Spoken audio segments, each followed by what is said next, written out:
Lagi di channel itu Mas Reza. Di depan saya sekarang sudah ada Chevrolet Captiva tahun 2014.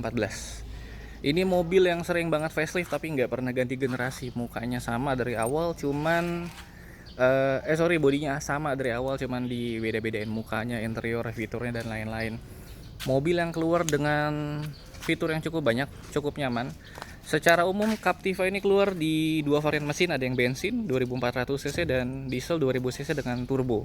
Ini varian dieselnya ya.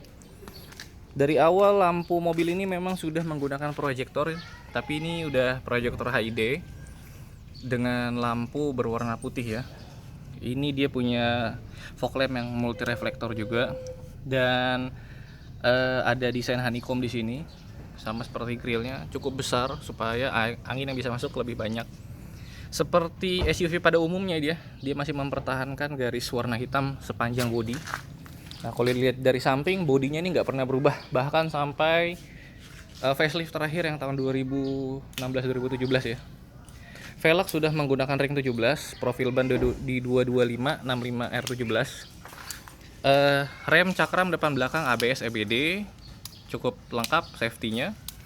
Dan di bodi itu udah garis tengah yang cukup tegas, dan di sini ada aksesoris yang bohongan nih, nggak ada lubangnya, cuman sebatas aksesoris. Fender nggak ada sensernya di kaca spionnya ya. Window line chrome dan handle-nya juga chrome dengan mode ditarik. Tangki bensin di sebelah kiri dan otomatis pengunciannya mengikuti pintu. Nah, ini yang membedakan di generasi-generasi Chevrolet dari awal, yaitu lampunya. Nah, varian 2014 ini sudah full LED, jadi nyalanya cukup baik, cukup terang. Di belakang ada dua muffler yang dua-duanya nyala otomatis, bukan cuma pajangan. Dia juga punya rear fog lamp, 3 titik sensor, dan ini jendela bisa dibuka dari kunci. Kuncinya bentuknya seperti ini ya. Nah, seperti ini bisa dibuka. Gitu. Sudah ada wiper belakang dan rear defogger. Nah, tapi Captiva ini sebenarnya bagasinya itu kecil banget kalau jok belakangnya dibuka. Jadi untuk menghadirkan kesan luas, jok belakang tuh kita tutup seperti ini. Dan memang metode penutupannya ini 50-50 rata lantai, bahkan sampai jok tengah juga rata lantai 60-40. Dia punya AC di belakang yang posisinya di baris ketiga seperti generasi awal Fortuner dan Pajero. Interiornya berwarna black and white. Jadi yang pertama hadir dulu warnanya grey, kemudian jadi black and brown, black and beige, kemudian jadi black, sekarang full black kalau nggak salah yang terakhir ya. Kita langsung lihat aja masuk ke dalamnya. Kuncinya masih seperti ini ya. Ini varian diesel itu irit ya, 110, 19 dalam kota macet-macetan, luar kota bisa 112, 13. Tapi memang jangan main-main sama Chevrolet ya kalau nggak siap di maintenance. Ini biaya maintenance-nya mahal banget, lebih mahal dari Mercedes. Mobil ini udah total keluar hampir 50 juta lah buat restorasi kaki-kaki dan mesin. Nah, buat yang diesel itu hati-hati juga, karena memang banyak dieselnya yang jebol gara-gara Chevrolet ini dikasih minum solar dari awal. Harusnya tuh standarnya sudah Pertamina Deck. Masuk ke bagian dalam, black and white plus ada aksen berwarna silver. Dia nggak punya pocket di sini, jadi full gripnya dulu kayak seperti ini. Jendela otomatis, auto up and down hanya di sisi pengemudi, sisanya auto biasa. Dia punya lampu ambient light di bawah, door pocket dan cup holder. Ada speaker dan juga tweeter di sisi pintu. Ini semua udah soft touch ya, bagus ya. Build quality mobil ini tuh bagus banget. Dan fitur yang ditawarkan oleh mobil ini cukup banyak. Salah satu fitur unggulan yang keluar di masanya dan dia adalah pionirnya adalah electronic parking brake. Jadi kalau kamu mau nyalakan itu cukup tarik ke atas, kedengeran nih suaranya. Kalau mau dirilis turun ke bawah. Tapi kalau mau nurunin ke bawah itu harus diinjak remnya. Harus injak rem baru bisa turun ke bawah. Nah, in case satu waktu kamu pencet ke atas seperti ini dan lupa kalau mobil ini sedang di parking brake, mobil ini akan otomatis kerilis parking brake-nya. Jadi memang canggih. Cuman ya saya kepikiran kalau satu waktu nanti rusak dan posisinya di on tuh repotnya lumayan. Oke, dari awal generasi ini, dari facelift pertama generasi Chevrolet ini, dia sudah punya MID di sini yang bentuknya cukup bagus ya. Kali ini warnanya biru, kalau yang sebelumnya warna hijau. AC-nya meskipun putar-putar dia tuh udah climate control ya, bisa diatur dengan tampilan di MID gabung sama yang lain-lain. Dan AC-nya sudah ada mode auto, jadi cukup banyak fiturnya. Nah ini bensinnya ya, untuk 10,8 liter bisa untuk 100 km. Speaker di sini ada penyimpanan terbuka. Ini juga sudah soft touch semua. Mobil ini ambient light-nya warna biru dan bisa diatur terang dan gelapnya di sebelah sini. Dia bisa diatur dan lampunya juga bisa diatur tuh karena proyektor. Kisi AC 4 bisa dibuka tutup full di depan. Di sini ada pengaturan buat kaca spion elektrik. Ada akomodasi kartu dan akomodasi uang koin di sini yang sudah dilapisi kain bludru. Cakep banget, manis. Setir sudah dilapisi kulit dengan pengaturan tilt dan steering. Tilt dan teleskopik ya, kita coba cek. Ini tilt dan teleskopik lengkap. Di setir Chevrolet Captiva generasi pertama juga bentuknya sama persis seperti ini, hanya saja yang dulu tuh belum ada pencet-pencetannya. Ini ada pencetan tombol dan ngatur ke MID. Hanya saja sayangnya karena udah diganti aftermarket jadi nggak kepake.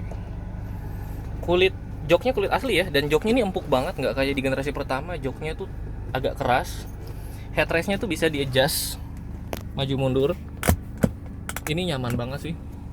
Dia juga punya sun visor dengan vanity mirror dan lampu ya, khas mobil-mobil premium. Ini menggunakan bahan yang halus lembut. Akomodasi kasih mata dengan lampu baca di 2 titik. Spion masih day night view biasa. Di sini ada mode berbagai macam ya. Jadi teman-teman bisa ngeliat MID-nya di sini.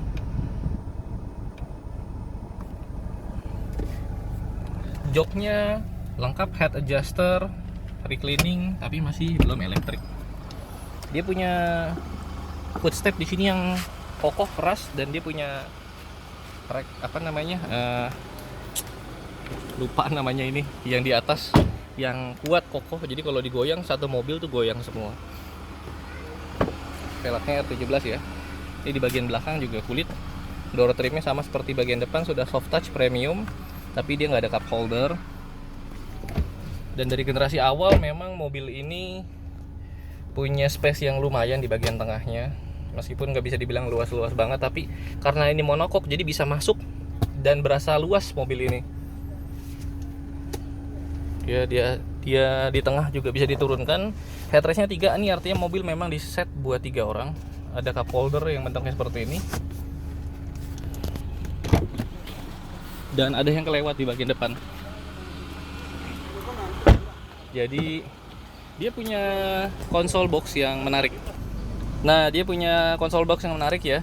Jadi ini tuh ada 2 cup holder yang cukup besar, dan dia punya laci penyimpanan rahasia yang kalau kita pencet, kita tarik, tuh dia punya lubang storage yang cukup besar dan dalam, bener-bener dalam. Jadi you can put anything here. Dia punya USB plug di sini dan power outlet 12 volt.